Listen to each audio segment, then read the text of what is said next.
My name's Mike Saunders. I'm a professor of silviculture in the Department of Forestry and Natural Resources at Purdue University.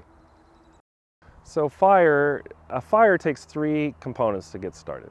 It needs an ignition source, it needs the right type of fuels to burn, and then it needs the right type of weather conditions to allow that fire to spread. Ignition sources are commonly either natural, like lightning strikes, or they can be human caused, which would be power lines or abandoned campgrounds, campfires, sparks off your vehicle, and other factors.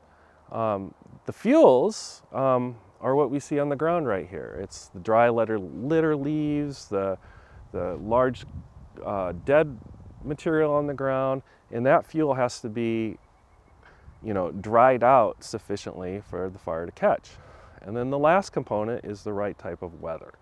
When we get those prolonged droughts, those spells of really dry winds, windy days with really low humidities, that can then lead to conditions and dry these fuels out further that allow a fire to occur.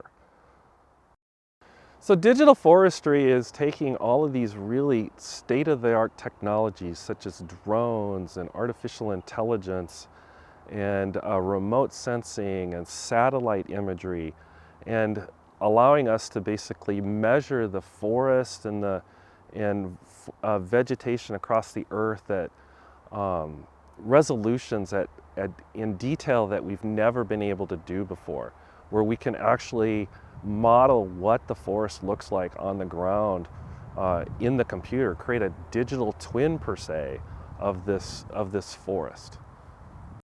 So by having this great model of what the forest is, it allows us to plan. It allows us to know where there's heavy accumulations of fuels that could burn. It allows us to know when the conditions are right on the ground for ignition to catch, for the leaves to catch on fire. It allows us to look for ignition sources. We can put that all into a model, and it gives us an idea of like where are high probabilities of fire and what we can do as managers to potentially alleviate some of those issues, such as in interfaces between wildland areas and where the public lives. We can fly drones over the sites and let firefighters know where locations are of actively burning vegetation. We can let them know where there's potential topography that could lead to some type of explosive, unplanned fire behavior. The whole process of wildland firefighting is very, very complex, and these tools can help alleviate or ease decision-making by those personnel making life and death decisions with their firefighters crews on the ground. So in terms of digital tools, we can use that to help us in planning to prevent fire.